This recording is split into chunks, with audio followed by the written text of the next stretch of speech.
Vamos a comenzar con la clase de sistema nervioso periférico. Al sistema nervioso periférico, según su función, se lo puede dividir en un sistema nervioso somático y autónomo. Según la anatomía, al somático lo dividimos en 12 pares craneales y 31 pares raquídeos, y al autónomo en el sistema nervioso simpático, parasimpático y entérico.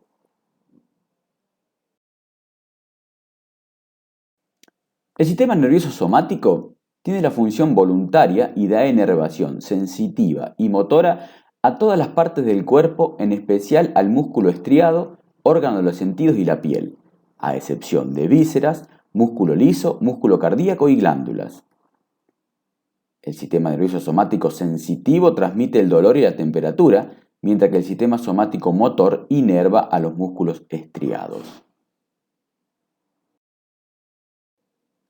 Por su parte, el sistema nervioso autónomo, también llamado visceral, es involuntario, sensitivo y motor y inerva el músculo liso, el músculo cardíaco y todas las glándulas de nuestro cuerpo.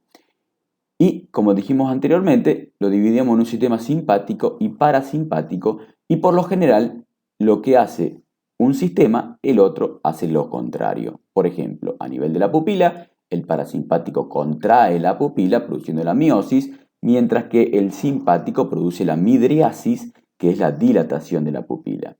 A nivel de las glándulas salivales, el parasimpático estimula la salivación, el simpático la inhibe. A nivel cardíaco, el parasimpático reduce el latido cardíaco, mientras que el simpático lo acelera. Y así sucesivamente en diferentes órganos que va a actuar.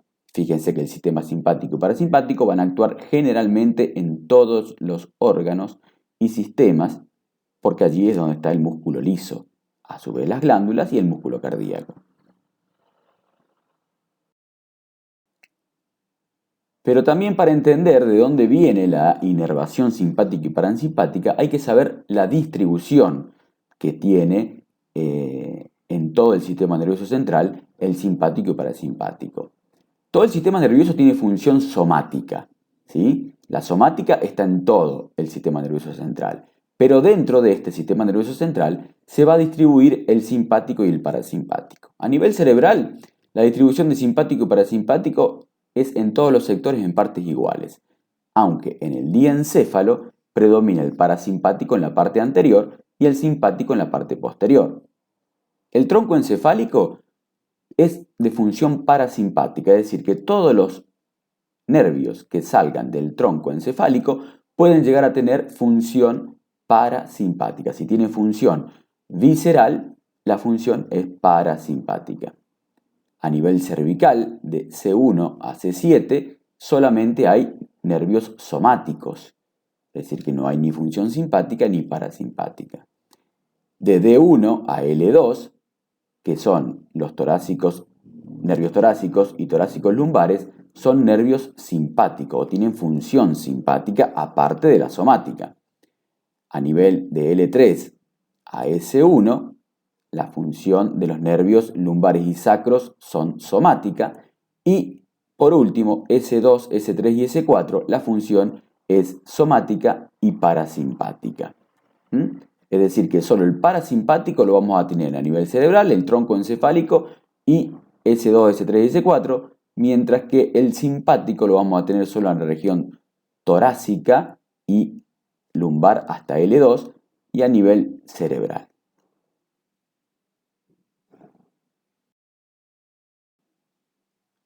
Comencemos con el sistema nervioso periférico somático. Y teníamos 12 pares craneales que salen del tronco encefálico y que van a ser el primer par craneal olfatorio, y lo subrayamos en azul porque es de función sensorial o sensitiva. El segundo par craneal es el óptico, también sensorial o sensitiva. El motor ocular común es motor puro, por lo tanto lo vamos a subrayar en rojo. Lo que es rojo es motor, lo que es azul sensitivo o sensorial. El 4 patético es motor puro. El 5 es el trigémino y tiene función mixta, motor y sensitiva. El 6 es el motor ocular externo y es motor puro. El 7, el facial, es mixto, motor y sensitivo. El 8 es el acústico, es sensorial. El glosofaringio es motor y sensitivo. El 10 es el vago o neumogástrico, que es sensitivo y motor. El 11 en espinal, motor puro. Y el 12, el hipogloso mayor, que es motor puro. Además, teníamos los nervios raquídeos, que estos entran y salen de la médula espinal. Y vamos a tener 8 nervios cervicales, 12 nervios dorsales, 5 nervios lumbares, 5 sacros y 1 coccigio, y como verán en el subrayado, todos son motores y sensitivos.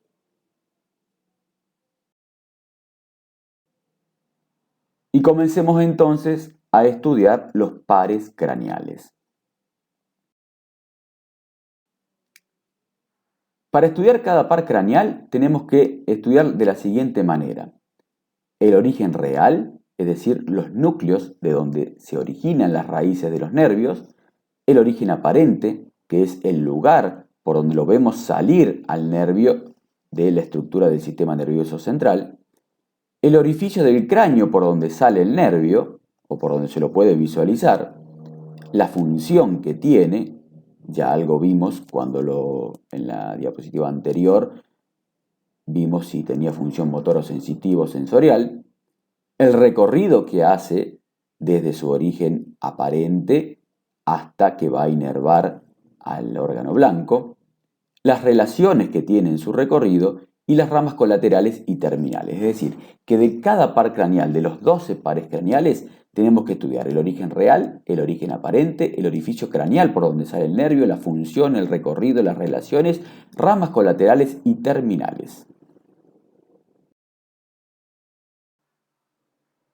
Muy bien, en este esquema lo que vamos a tratar de representar son los orígenes reales de todos los pares craneales. Si tenemos en cuenta aquí en este corte tenemos la médula, el bulbo, la protuberancia y el pedúnculo cerebral, y recordemos que la médula, en la sustancia gris, teníamos un asta anterior, un asta posterior y una comisura gris, en donde el asta anterior tenía función somatomotora, el asta posterior era somatosensitiva, mientras que la comisura gris, que unía a ambas astas, era función vísceromotora y víscerosensitiva. Es decir, que vamos a tener núcleos con función somatomotora, vísceromotora, víscerosensitiva y somatosensitiva. Y de allí es donde se van a originar todos los pares craneales. Por ejemplo, vamos a tener los núcleos somatomotores del pedúnculo cerebral, son el núcleo del tercer par craneal y del cuarto par craneal. En la protuberancia vamos a tener el núcleo somatomotor del sexto par y del quinto par craneal, que se denomina masticador del trigémino. Entre la protuberancia y el bulbo, el núcleo somatomotor del séptimo par craneal o facial. Además, en el bulbo vamos a tener el somatomotor del 12 par craneal y un núcleo que se denomina núcleo ambiguo, que se divide en tres tercios, en donde el tercio superior corresponde al núcleo del glosofaringio o noveno par, el tercio medio al núcleo del vago o décimo par y el tercio inferior del núcleo ambiguo, el núcleo somatomotor del 11 par craneal o espinal. Los núcleos visceromotores van a ser los siguientes. Ahí tenemos en el pedúnculo 2 núcleos, en la protuberancia 2 y en el bulbo 4 núcleos. Y la mnemotecnia para recordarnos los nombres son C-Do-Sa-Sa-La-Lo-Medin. ¿Sí? C es secretor de la mucosa digestiva y Do dorsal del vago, ambos para el décimo par craneal. Sa salivar inferior para el noveno par, salival superior y lácrimo muconasal para el facial. Locus cerules para el quinto par, mesencefálico del trigémino para el quinto par y DIN, que es Hering-Westphal, para el tercer par craneal.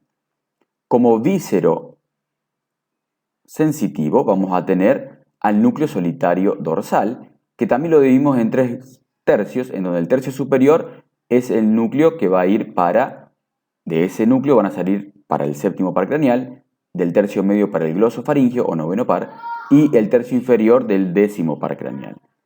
Luego, en el somatosensitivo tenemos el solitario ventral, que también lo dimos en 3 tercios, en donde el tercio superior son ramas que van a salir para el séptimo par, el noveno par y el décimo par en el tercio inferior, igual que el núcleo solitario dorsal.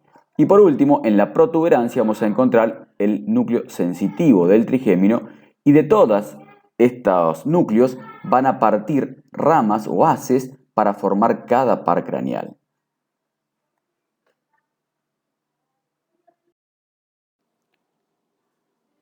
Comencemos con el primer par craneal u olfatorio. La función es sensorial, y este primer par craneal tiene el origen real en la mancha amarilla o zona olfatoria de la mucosa nasal del techo de las fosas nasales, debajo de la lámina cribosa del etmoide, y en esta zona se encuentran las células de Schultz, cuyas prolongaciones de estas células van a formar lo que es el nervio olfatorio, que luego van a atravesar la lámina cribosa del etmoide para terminar en el bulbo olfatorio. El origen aparente es en la cara inferior del bulbo olfatorio, que es donde se lo ve salir del cráneo al nervio olfatorio. Y ese sería entonces el recorrido del techo de la fosa nasal, atraviesa la lámina cribosa del etmoide para terminar luego en la cara inferior del bulbo olfatorio.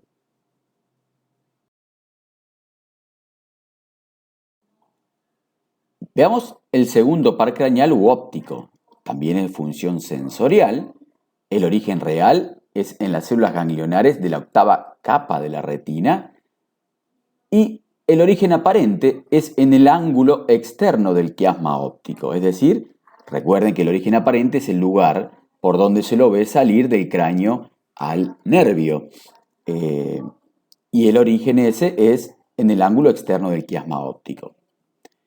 En los recorridos y relaciones se distinguen las siguientes porciones. Vamos a tener una porción endocranial, que es del quiasma óptico hacia el agujero óptico, intracanalicular, que atraviesa el agujero óptico, y la porción intraorbitaria, desde el agujero óptico al globo ocular, y por último una porción intraocular, que es cuando ingresa el nervio al globo ocular.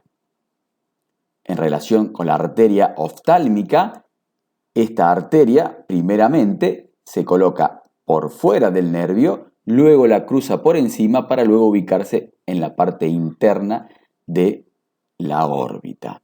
Es decir, que se va a relacionar hacia adentro con la arteria oftálmica, el nervio óptico. Veamos ahora el tercer par craneal o motor ocular común. La función es motora. El origen real son los núcleos somatomotor del pedúnculo cerebral, cuyas fibras van a inervar a los músculos extrínsecos del ojo, menos al recto externo y oblicuo mayor del ojo, y visceromotor es el núcleo Edinger-Westphal. Esto lo vimos cuando vimos los núcleos. Entonces, de esos núcleos que estaban en el pedúnculo cerebral, tanto somatomotor como visceromotor, van a salir haces para formar al tercer par craneal o motor ocular común. Estos haces del núcleo Edinger-Westphal tienen función parasimpática y que inervan al músculo ciliar del ojo y al esfínter de la pupila, produciendo la miosis. Recuerden que el parasimpático estaba ubicado en todo el tronco encefálico, por lo tanto, todo eso visceromotor va a tener función parasimpática. O viscerosensitivo también parasimpático, ¿no?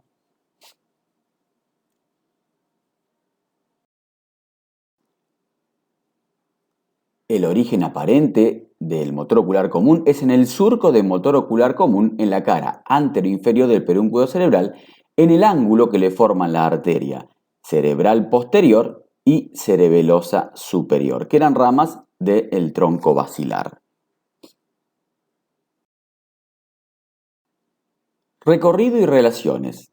Desde su nacimiento se dirige hacia adelante pasando por la cara externa del seno cavernoso. Aquí vemos una imagen de un corte frontal del seno cavernoso que está ubicada en la cara lateral del esfenoides. Ese seno cavernoso, el tercer par craneal, se ubica en la cara externa por encima del cuarto par craneal, y de allí va a ir ese nervio motor ocular común a ingresar a la órbita por la hendidura esfenoidal, pasando por dentro del anillo de Zinc, y termina dando dos ramas, una rama inferior que inerva al recto inferior, recto interno y oblicuo menor del ojo, y una rama superior que va a inervar al músculo recto superior y al músculo elevador del párpado.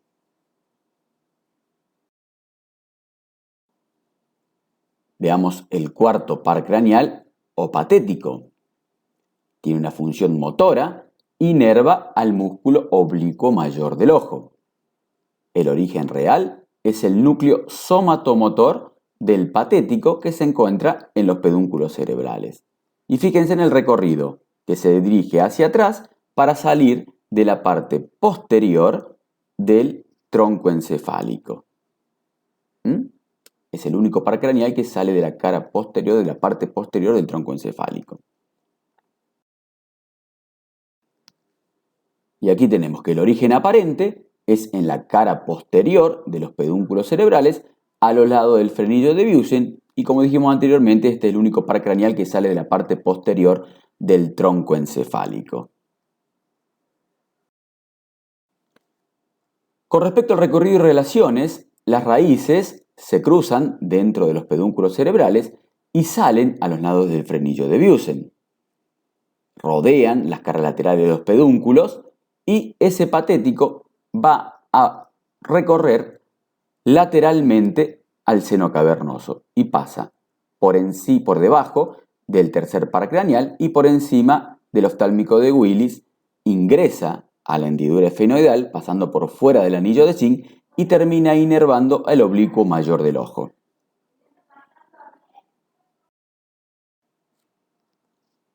Muy bien, antes de pasar al quinto par craneal o trigémino, estudiemos el sexto par craneal o motor ocular externo y de esta manera vamos a terminar de estudiar la inervación de todos los músculos del globo ocular. Este sexto par craneal tiene una función motora. El origen real es en el núcleo somatomotor ubicado en la protuberancia vecino al cuarto ventrículo, formando las eminencias teres. Esas eminencias teres estaban en el triángulo superior del piso del cuarto ventrículo, que era en la cara posterior de la protuberancia. Bien, entonces, el origen real, núcleo somatomotor de la protuberancia, del sexto par craneal. Origen aparente. El origen aparente es el lugar donde lo vemos salir del tronco encefálico y lo vamos a tener que el sexto par craneal o motor ocular externo sale por el surco bulbo protuberancial a los lados del agujero ciego. Veamos el recorrido y las relaciones. Desde su origen aparente, se dirige hacia adelante y penetra en el seno cavernoso. Dentro del seno cavernoso va a correr por debajo de la arteria carótida interna. Luego ingresa a la órbita a través de la hendidura esfenoidal y termina inervando al músculo recto externo del ojo.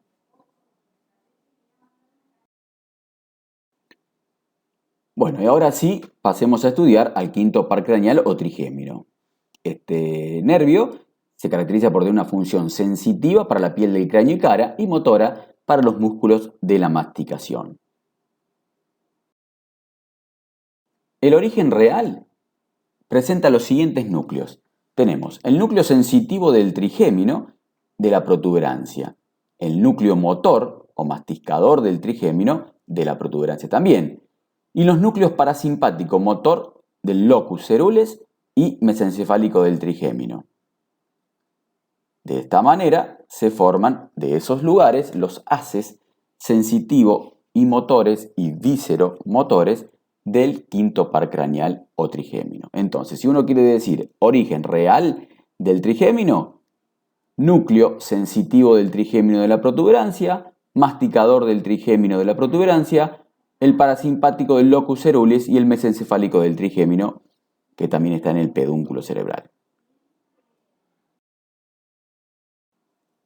Origen aparente. Recuerde que el origen aparente, como decimos siempre, es el lugar por donde se lo ve salir al nervio del tronco encefálico. En este caso, es en la cara anteroinferior de la protuberancia a nivel de los pedúnculos cerebelosos medios. Es decir, a través de una línea, recuerde que la cara anterior de la protuberancia se la tomaba en cuenta una línea imaginaria que pasa por fuera de la emergencia del trigémino. Por lo tanto, ese lugar es el origen aparente del trigémino, la cara anteroinferior de la protuberancia. Y sale a través de dos raíces, una gruesa, sensitiva, y otra interna, fina, motora.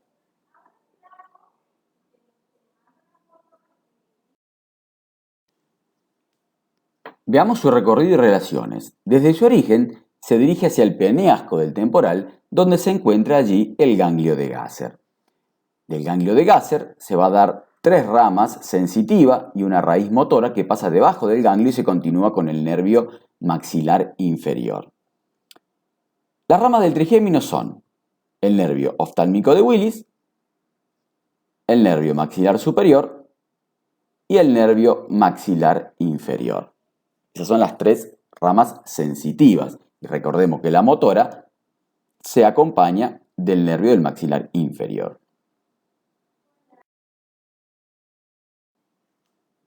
Muy bien, comencemos a estudiar cada una de estas ramas. Y comencemos con el nervio oftálmico de Willis, que tiene una función sensitiva y en su recorrido presenta un ganglio ciliar, y del ganglio de Gasser se dirige hacia adelante pasando por la cara externa del seno cavernoso por debajo del patético y del motor ocular común y por encima del nervio del maxilar superior con quien se relacionan.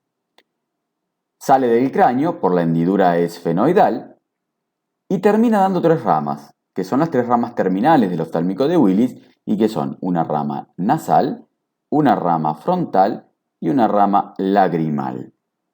Antes de salir del cráneo, este oftálmico de Willis da una rama que es el nervio recurrente de Arnold.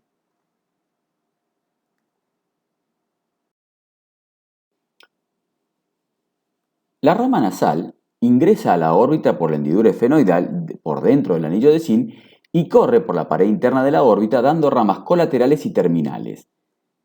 Las ramas colaterales son sensitivas para el ganglio oftálmico e inerva la córnea, viscerales para el iris, al nervio esfenoetmoidal que pasa por el conducto etmoidal posterior e inerva las celdas etmoidales y al seno esfenoidal, y las ramas terminales son al nervio nasal interno, que pasa por el conducto etmoidal anterior e inerva la mucosa nasal, y al nervio nasal externo, que inerva la parte interna de la conjuntiva, la piel de la raíz de la nariz, la piel interciliar y las vías lagrimales.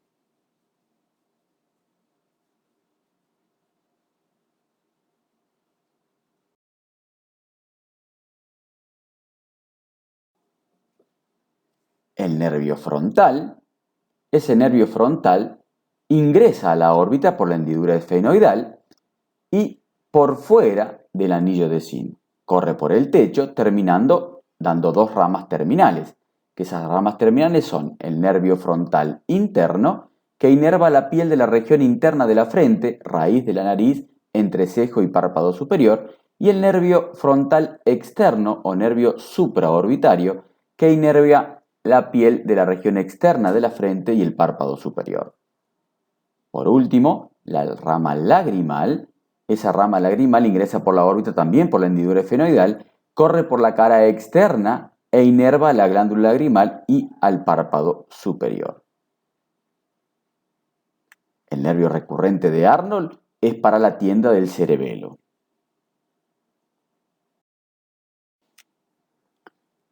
Estudiemos ahora el ganglio ciliar o olfatorio, que era el ganglio que estaba en su recorrido de la rama oftálmica de Willis. Y ese nervio está ubicado dentro de la órbita y presenta aferencias y eferencias, es decir, nervios que llegan y nervios que salen de este ganglio. Las aferencias de este ganglio olfatorio son los nervios parasimpático motor, ramas cortas del motor ocular común, raíz motora simpática proveniente del plexo carotídeo interno, raíz o nervios ciliares largos, y las eferencias parten 8 a 10 nervios ciliares cortos con funciones simpática y parasimpática para los músculos ciliares y la córnea. Ahí tenemos las eferencias que van a ir hacia los músculos ciliares y la córnea.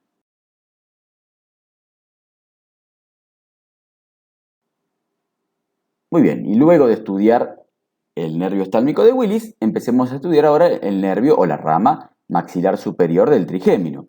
Este nervio maxilar superior tiene una función sensitiva, sale del cráneo por el agujero redondo mayor y tiene en su trayecto al ganglio esfenopalatino. Inerva a las fosas nasales, a la bóveda del paladar, a los dientes superiores y a la parte del ala de la nariz.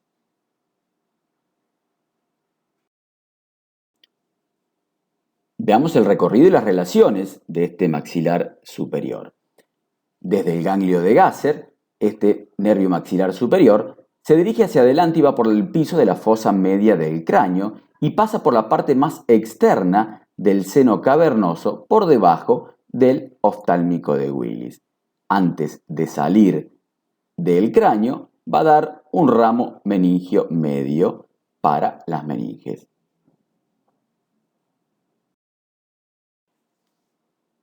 Muy bien, habíamos dicho que salía el nervio maxilar superior por el agujero redondo mayor, ingresa a la fosa pterigomaxilar, pasa a la órbita por la hendidura esfenomaxilar, penetra por el canal suborbitario y corre por el piso de la órbita por el conducto suborbitario y sale por el agujero suborbitario o infraorbitario donde el nervio toma el nombre de dicho agujero, es decir, que sale con el nombre del nervio suborbitario o infraorbitario, que es la rama terminal del nervio maxilar superior, y termina inervando la piel de la región entre la hendidura palpebral y la comisura labial.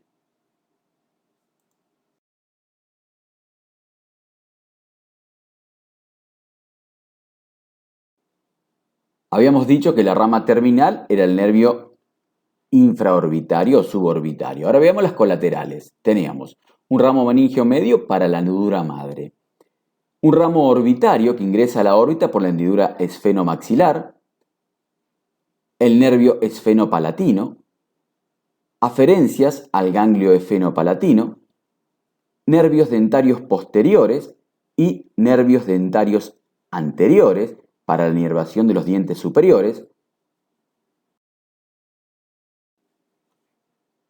El nervio esfenopalatino pasa por el ganglio esfenopalatino y sale con ramas eferentes de dicho ganglio y da a los nervios nasopalatino externo y nasopalatino interno. El nasopalatino externo inerva la mucosa del cornete superior y medio, mientras que el nasopalatino interno desciende por el tabique nasal, atraviesa el conducto palatino anterior e inerva a la mucosa retroalveolar y al paladar. Veamos ahora al ganglio esfenopalatino, que es el ganglio que tiene en su recorrido el nervio maxilar superior. Y está situado este ganglio esfenopalatino en la fosa pterigopalatina y presenta aferencias y eferencias. Esas eferencias van a atravesar el conducto palatino posterior para dar al nervio palatino mayor, que es para inervar el velo del paladar, y el palatino menor. A su vez, va a dar al nervio faringeo de Buck, que inerva a la mucosa faringea, y al nervio nasopalatino inferior para la mucosa del cornete inferior. Como aferencia, va a recibir al nervio vidiano, que se forma de la unión del nervio petroso superficial mayor, rama del facial, y el petroso profundo mayor, rama del glosofaringeo.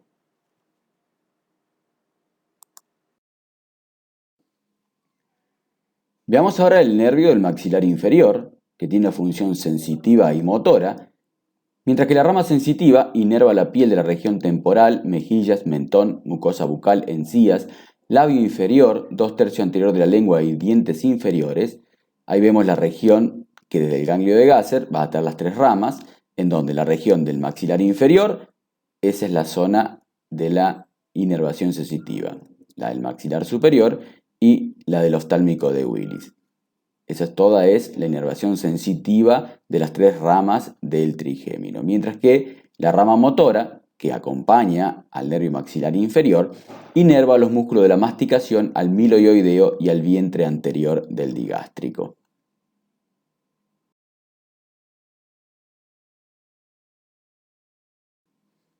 Veamos el recorrido y las relaciones de la rama maxilar inferior. Desde el ganglio de Gasser va hacia abajo y afuera, ese nervio maxilar inferior, pasa por el piso de la fosa media del cráneo hasta el agujero oval, donde sale del cráneo y se dirige a la región pterigomaxilar, donde da las ramas anteriores y posteriores. En su trayecto presenta al ganglio óptico. Veamos las ramas colaterales. Y vamos a tener ramas que son temporal profundo medio, que es para la cara profunda del temporal, el temporal profundo anterior, que es para el músculo temporal, el nervio aurículo temporal, que va para la parótida, la piel de la oreja, región temporal y la articulación temporomaxilar, y que presenta un ojal para que pase la arteria meningia media. También va de la rama temporobucal, que inerva a los músculos pterigoideos,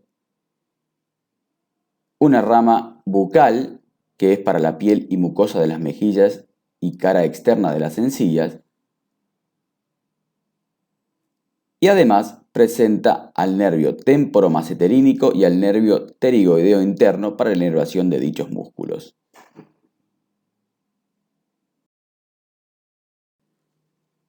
Veamos ahora las ramas terminales, que son dos, que es el nervio dentario inferior y el nervio lingual. El nervio dentario inferior, luego de dar a la rama miloioidea, al nervio miloioideo, que es para el miloioideo y el vientre anterior del digástrico, penetra en el conducto dentario inferior, inervando todos los alvéolos dentarios inferiores para luego salir por el agujero mentoniano y allí transformarse en el nervio mentoniano, hacerse cutáneo e inervar la piel de la región.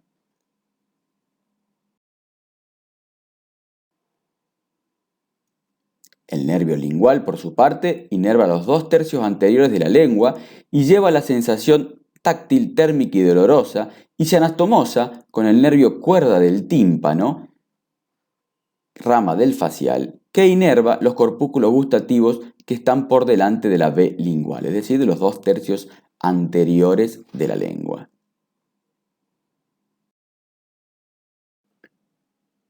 Estudiemos el ganglio óptico que estaba en el recorrido de este nervio maxilar inferior. Este ganglio óptico está ubicado, o también llamado de Arnold, está ubicado debajo del agujero oval en la región pterigomaxilar y presenta aferencias y eferencias. Y ellas son al nervio auriculotemporal, al nervio petroso menor, rama del facial, al nervio para el músculo del martillo que va a la caja del tímpano, y las eferencias son para la parótida, para el nervio pterigoideo interno, para el músculo pterigoideo interno, y al nervio peristafilino externo para el músculo del mismo nombre.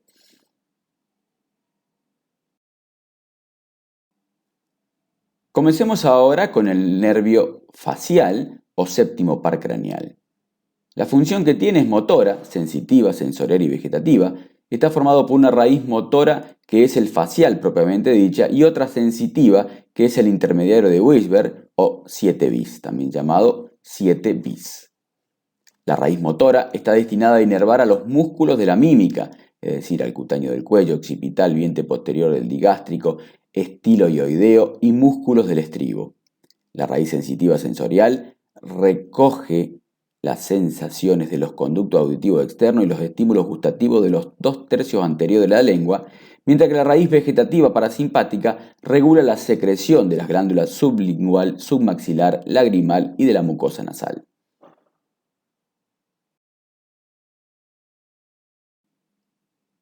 Veamos el origen real de este nervio, y que es un núcleo somatomotor que está ubicado entre el bulbo y la protuberancia. El núcleo somatosensitivo que está ubicado en el tercio superior del solitario ventral en el bulbo, y ahí la primera neurona está en el ganglio geniculado. El núcleo visceromotor, que es el salival superior del bulbo y el lácrimo muco nasal de la protuberancia. Y el viscerosensitivo en el tercio superior del solitario dorsal del bulbo. Y todas esas ramas van a formar a la raíz o al nervio facial. Ese es el origen real del nervio facial o séptimo par craneal. Mientras que el origen aparente es en la fosita supraolivar del bulbo a través de una rama gruesa sensitiva y otra fina motora. Fosita supraolivar del bulbo, origen aparente del séptimo par craneal o facial.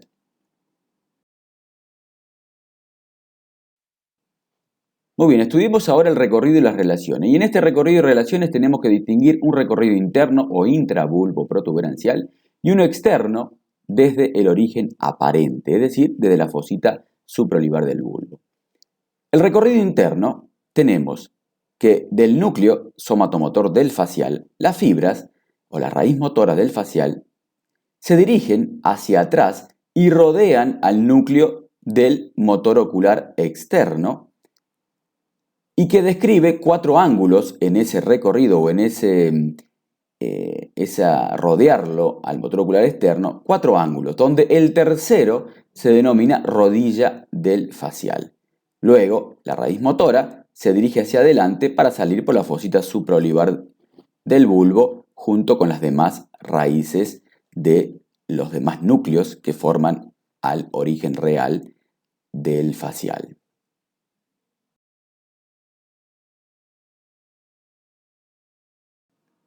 Estudiemos el recorrido extravulvar, en donde los nervios 7 y 7 bis recorren la fosa posterior del cráneo y penetran al conducto auditivo interno que quedaba en la cara posterior del peñasco y penetra al acueducto de Falopio, en donde van a pasar por el cuadrante anterosuperior.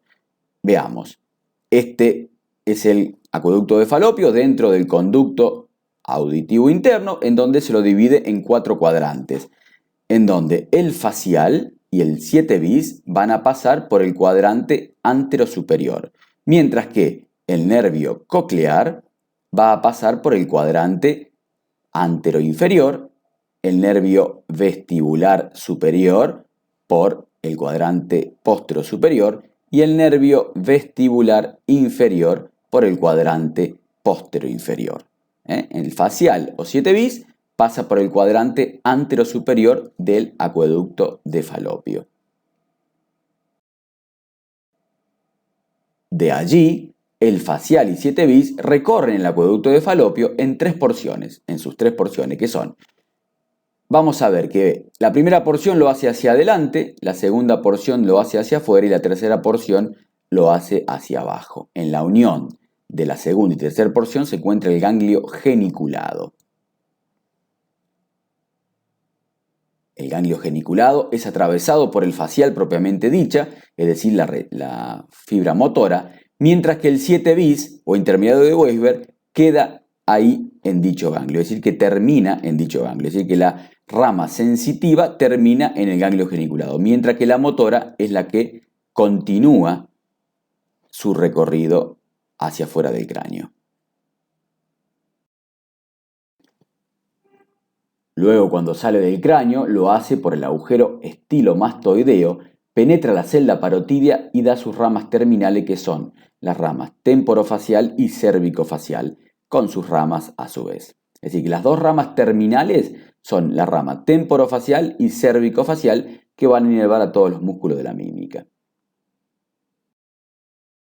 Y ahí tenemos que la rama temporofacial va a dar a la inervación de los músculos de la mímica situado por encima de la comisura labial, es decir, al auricular anterior, al frontal, al orbicular de los párpados, al cigomático, al elevador del labio superior, al auricular de los labios, al canino, al buccinador y al transverso de la nariz, mientras que la cérvico-facial va a inervar los músculos de la mímica por debajo de la comisura labial, como son el rizorio de Santorini, el buccinador, el auricular de los labios, el triangular de los labios, el cuadrado del mentón y el cutáneo del cuello. ¿Sí? Lo que son por encima de la comisura labial, el temporofacial. Por debajo de la comisura labial, el cérvico-facial, de los músculos de la mímica. Y aquí tenemos una imagen de la celda parotidia, donde dentro de la parótida se va a dividir el facial en sus dos ramas terminales, que son el temporofacial y cérvico-facial, y cada uno va a terminar dando sus respectivas ramas. Esto, bueno, son ramos temporales, frontopalpebrales, cigomáticos, ramos bucales, mandibulares y cervicales, que son los que van a inervar a todos los músculos de la mímica. Bien, veamos ahora las ramas colaterales que tiene este facial. Y va a tener 10 colaterales y va a ser intrapetrosas y intraparotidias. Las intrapetrosas son 5. La petrosa superficial mayor, que va al ganglio efenopalatino del nervio maxilar superior. El nervio petroso superficial menor, que va al ganglio óptico del nervio maxilar inferior. Al nervio cuerda del tímpano, que se anastomosa con el nervio lingual, rama del quinto par para la inervación de la lengua. Y al nervio del músculo del estribo.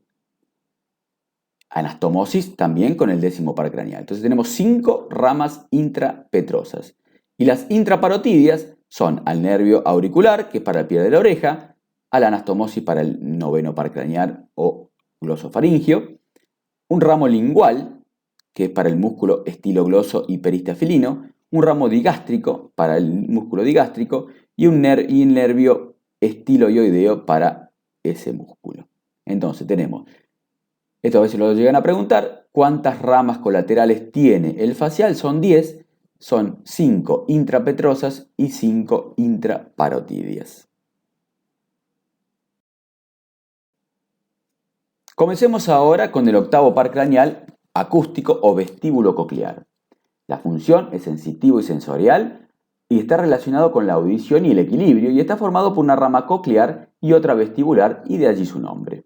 El origen real está dado en la rama coclear en el órgano de Corti, que está situado en la fosita de Rosenthal de la columela, y la rama vestibular en el ganglio de Scarpa, situado en el oído interno. Origen aparente. Recuerden que el origen aparente es el lugar donde lo vemos salir del tronco encefálico y es en la fosita lateral del bulbo.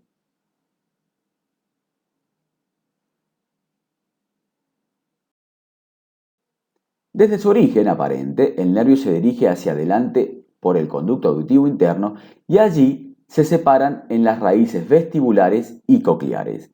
Ahí tenemos el conducto auditivo interno, en donde tenemos la rama coclear y la rama vestibular. En el acueducto de Falopio, recordemos que el nervio coclear pasaba por el cuadrante anteroinferior, el vestibular superior por el cuadrante póstero superior y el vestibular inferior por el cuadrante póstero inferior. Y en el antero superior pasaba el nervio facial.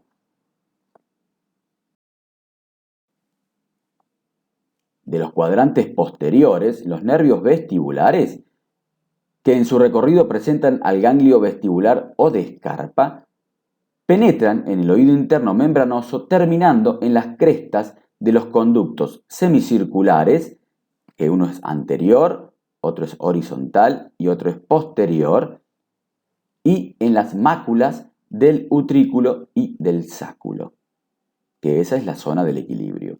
Entonces el nervio vestibular pasa por el ganglio de Scarpa o vestibular y terminan en los conductos semicirculares, en el utrículo y en el sáculo. Mientras que la rama coclear penetra en el oído interno por el cuadrante anteroinferior del conducto de Falopio para terminar en el órgano de Corti, que es el órgano de la audición, dentro de la cóclea o caracol. Es decir, que este par craneal tiene la función de estar encargado de la audición y del equilibrio corporal. La audición a través de la rama coclear, mientras que el equilibrio a través de la rama vestibular. Muy bien, en esta imagen vamos a poder ver ahí la rama vestibular inervando los conductos semicirculares, utrículo y sáculo, y la rama coclear desde el caracol para llevar la información al sistema nervioso central, tanto de la audición como del equilibrio. Esta es una imagen de lo que es el oído interno y parte del oído medio donde está la caja timpánica. Muy bien, y esta es una imagen de lo que es el órgano de la audición o el oído, el cual se divide en oído externo, oído medio y oído interno, pero esto lo vamos a estudiar mucho mejor o más en detalle cuando veamos órganos de los sentidos.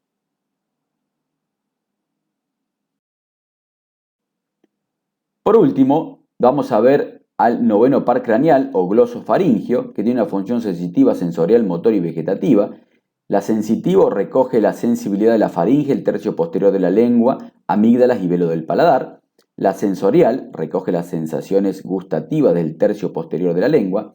La motora inerva a los músculos de la faringe y velo del paladar. Y el vegetativo inerva la glándula parótida y las glándulas linguolabiales.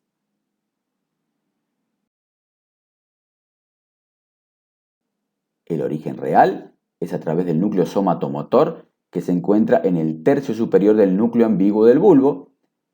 El núcleo somatosensitivo se encuentra en el tercio medio del solitario ventral, presentando su primera neurona en el ganglio de Anders y de Ehrenreiter.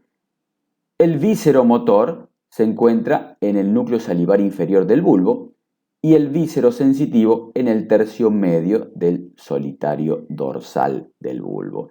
Y todas esas 4 ramas van a formar al noveno par craneal o glosofaringio, con las diferentes funciones porque vienen de esos nervios, esos núcleos con esas funciones. Somatomotora, somatosensitiva, vísceromotora y víscerosensitiva. Origen aparente. Sale del tronco encefálico por el surco colateral del bulbo, por encima del vago y del espinal, que también salen por el surco colateral del bulbo.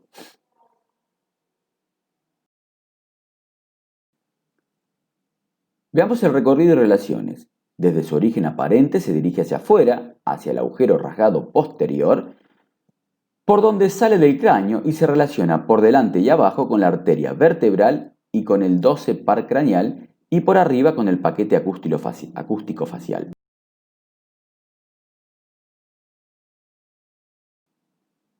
En el agujero rasgado posterior presenta 3 sectores, uno anterior, medio y posterior, y veamos por dónde pasa este par craneal. Tenemos en el sector anterior del agujero rasgado posterior pasa el seno petroso menor y el nervio glosofaringio o noveno par craneal. En el sector medio va a pasar el nervio vago o 10º par y el nervio espinal, mientras que en el sector posterior va a pasar la vena yugular interna. Recordemos entonces qué elementos salen del agujero rasgado posterior y son el seno petroso menor, el noveno, el 10º, el 11 par craneal y la vena yugular interna. Y en esto se describe que hay 3 sectores por donde sale. Un sector anterior, medio y posterior, en donde el glosofaringio pasa por el sector anterior del agujero rasgado posterior. El ganglio de Anders, o ganglio inferior, se encuentra a nivel del agujero rasgado posterior en la cara exocraneal del peñasco, mientras que el ganglio de Ehrenreiter, o ganglio superior, que es inconstante, se sitúa por encima de este ganglio de Anders y en la cavidad craneana.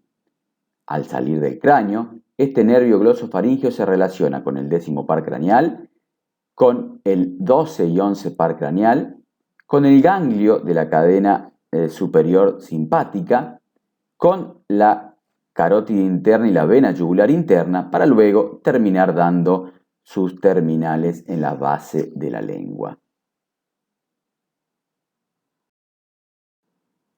Las ramas colaterales del glosofaringio son el nervio de Jacobson, una rama anastomótica para el 7º par craneal, el nervio estilofaringio y estilogloso, el nervio glosoestafilino, ramo amigdalino tonsilar para la amígdala palatina, ramo faringio para la mucosa de la faringe y un ramo carotidio que forma el plexo carotidio junto con fibras del vago y del sistema simpático. Veamos el nervio de Jacobson. Este nervio de Jacobson nace del ganglio de Anders y se dirige hacia la caja del tímpano, donde va a dar nervios para la ventana oval y redonda. Y da 3 anastomosis. Una para el ganglio óptico, que estaba en el recorrido del facial, otro para el ganglio esfenopalatino y para el plexo carotidio.